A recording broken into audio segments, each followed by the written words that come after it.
Mga ka-express, tumindig ang balahibo ng sambayan ng Pilipino sa balitang ito. Hindi lang basta practice ang pinag-uusapan ngayon sa kampo ng Gilas Pilipinas, kundi isang major turning point sa direksyon ng ating national team. Yes, mga ka-express, paigtingin na ng Gilas Pilipinas ang kanilang practice.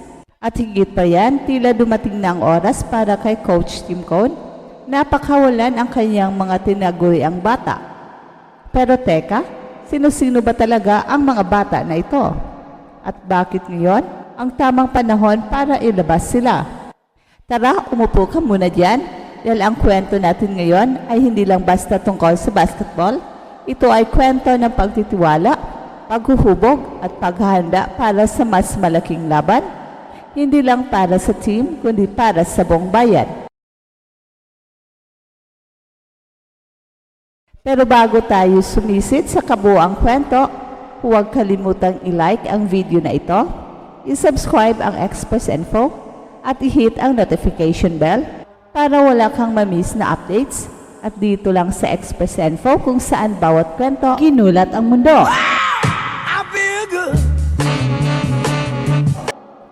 Simula lang itinalaga si Coach Tim Cone bilang head coach ng Gilas Pilipinas.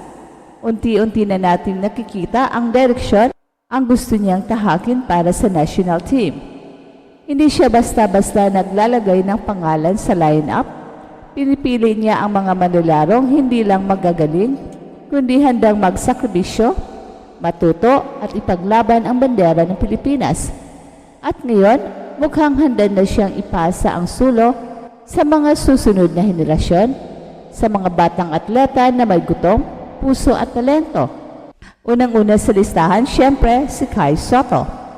Walang duda, si Kai ang mukha ng bagong henerasyon ng Gilas. Matangkad, may basketball lineage at may experience sa iba't ibang liga sa labas ng bansa. Simula po ng Olympic qualifying tournament, pinapakita na ni Coach Tim ang tiwala niya kay Kai. At sa bawat pagkakataon, hindi siya binigo ni Kai. Sa kabila ng pressure at expectations, pinatunayan ni Kai na kaya niyang sumabay sa malalaking kalaban, literally at figuratively. At kung may kasangga si Kai sa frontcourt, walang iba kundi si AJ Edu. Ang kanyang journey ay hindi madali. Mula sa matitinding injuries, ilang taon din siyang nawala sa eksena. Pero bumalik sa AJ Edu, malakas at mas determinado. Kaya naman ng FIBA Asia Qualifiers, tinutukan ni Coach Tim Cone ang pag-integrate kay AJ Edu sa sistema ng Gilas. Hindi lang dahil kailangan ng team ng size, kundi dahil nakita ni Coach Tim ang basketball IQ, ang effort at ang humility ni AJ. Siyempre, hindi rin mawawala si Dwight Ramos, isa sa mga pinaka-consistent na players ng Gilas nitong mga nakaraang taon. Hindi na siya baguhan, pero technically, kabilang pa rin siya sa young guns dahil sa kanyang edad. Ang kagandahan kay Dwight, hindi lang siya scorer, marunong siyang maglaro within the system. Marunong siyang magbasa ng opensa at depensa. At higit sa lahat, may puso siyang ipaglaban ang Pilipinas, kahit pa ilang injury o commitment sa pro career ang isakripisyo niya. Kung akala niyo hanggang doon lang ang bata ni Coach Tim Cone, nagkakamali kayo. Dahil may paparating pa at sila ang posibleng game changers ng Gilas sa mga susunod na taon. Unang pumasok sa eksena si Carl Tamayo, big man na may shooting touch, isang bihirang kombinasyon. Ang karanasan niya sa Japan B-League ay malaking tulong sa maturity niya bilang player. At kahit pa ilang beses siyang naging part ng Gilas program noon, ngayon ay tila mas handa na siya para sa mas malaking role. Ang kanyang poise, decision-making at shooting range ay bagay na bagay sa modern basketball system ni Coach Tim Cone. At ang bagong apple of the eye ng fans at coaches alike, Kevin Kembao. Kilala bilang KQ, ang UAAP MVP na parang ipinanganak para sa international basketball. Hindi lang siya scorer, hindi lang siya rebounder, isang all-around player na may mataas na basketball IQ.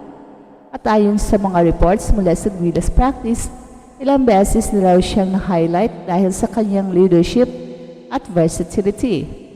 Dagdag pa yan, ang planong pagsali niya sa NBA Summer League ay siguradong magbibigay sa kanya ng panibagong level ng confidence at exposure. Kung babalikan natin ang recent practices at training camps ng Gilas, malinaw ang nakikita nating pattern. Coach Tim Cohn is building a team na may balance sa youth at experience. Pero ang exciting dito ay hindi lang basta nagsasama siya ng mga batang players, binibigyan niya sila ng responsibility, hindi lang para tumulong, kundi para magsimula ng pagbabago. At kung titingnan natin ang direksyon na ito, malinaw na may layunan si Coach Tim na hindi lang panandali ang tagumpay ang habol, kundi long-term sustainability ng Gilas program. Hindi lang ito para sa susunod na tournament, para ito sa hinaharap ng Philippine basketball. At maraming nagtatanong, bakit ngayon pa pinakawalan ang mga bata? Simple lang, dahil ngayon ang panahon ng paghahanda. Ang mga future tournaments tulad ng FIBA Asia Cup, Olympic qualifiers at maging ang 2027 FIBA World Cup ay malapit-lapit na rin. Hindi pwedeng puro veterano lang ang asahan. Kailangan natin i-develop, ihasa at i-prepare ang mga next in-line stars habang may oras pa. At kung may coach na kayang gawin ito, walang iba kundi si Coach Tim. May track record siya ng pag-develop ng players mula rookie hanggang maging superstars. Tandaan mo, siya ang may pinakamaraming championship sa PBA. At ngayon ginagamit niya ang karanasan at diskarte para ihanda niya ang Gilas for long haul. At syempre ang tanong ngayon, handa na ba talaga ang mga bata? Well, hindi pa perpekto ang lahat. Si Kai ay may kailangan pang patunayan sa pro level. Si AJ ay kailangang manatiling healthy. Si Kevin ay kakasimula pa lang sa international exposure. Si Carl ay kailangang mas maging consistent. At si Dwight ay kailangang mapanatili ang mataas na level ng laro niya. Pero isang bagay ang sigurado tayo mga ka-express, lahat sila ay may potensyal. At kung tama ang training, support at mentorship, walang duda, na kaya nilang dalhin ang bandera ng Pilipinas sa mas mataas na antas. Sa pag-igting ng Gilas Pilipinas practices, malinaw na may bagong direction ang team. Isang direksyong batay sa kumpiyansa ng kabataan. Kaya mga ka-express, ngayon ang panahon para maging mas mapaduri, mas masigasig at higit sa lahat, mas supportive sa ating national team. Hindi lang ito laban ng Gilas, kundi laban nating lahat bilang mga Pinoy. Kaya tabangan natin ang susunod na kabanata dahil kung ito ang simula ng bagong era, sigurado kaming marami pa tayong kwentong ginulat ang mundo. Dito lang sa Express Info.